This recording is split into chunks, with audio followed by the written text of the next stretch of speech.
ఈ cooker murder కేసుది ఎక్కడిది మన సరూర్ నగర్ది హెక్సా బ్లేడ్తో తల వేరు చేసి మొండాన్ని 3 ముక్కలుగా కోసిండట.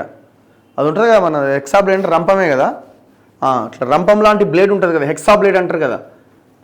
బాడీని తలని వేరు చేసిండట ఫస్ట్. తర్వాత ఆ మొండె ఉంటుంది కదా, ఆ మొండాన్ని 3 ముక్కలు చేసిండట. ఎముకలను స్టవ్ మీద కాల్చిన కిరాతకుడు. మీర్పేట హత్య కేసులో దిగ్భ్రాంతికర విషయాలు.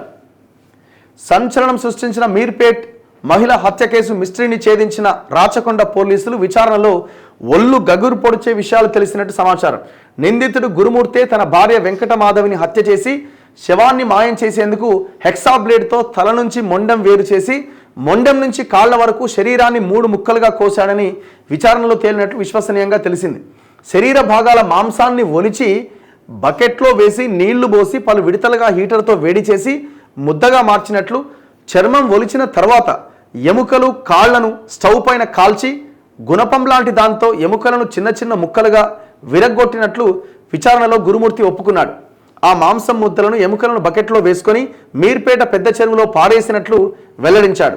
ఆధారాలు దొరకకూడదని నిందితుడు ప్రయత్నించడంతో రాచకొండ పోలీసులు లోతుగా విచారణ జరిపారు. బ్లూరేస్ టెక్నాలజీతో క్లూస్ టీమ్ ఆధారాలు సేకరించింది. వాటిని ఫోరెన్సిక్ ల్యాబ్లో పరీక్షించి గురుమూర్తే హంతకుడిగా నిర్ధారించారు. ఎంత ఘోరం! వాడికి తక్షణమే ఒక ఫాస్ట్ ట్రాక్ కోర్టు పెట్టి మరణశిక్షను విధించాల్సిన అవసరం ఉంది. తక్షణమే. ఎంత ఘోరం చూడండి.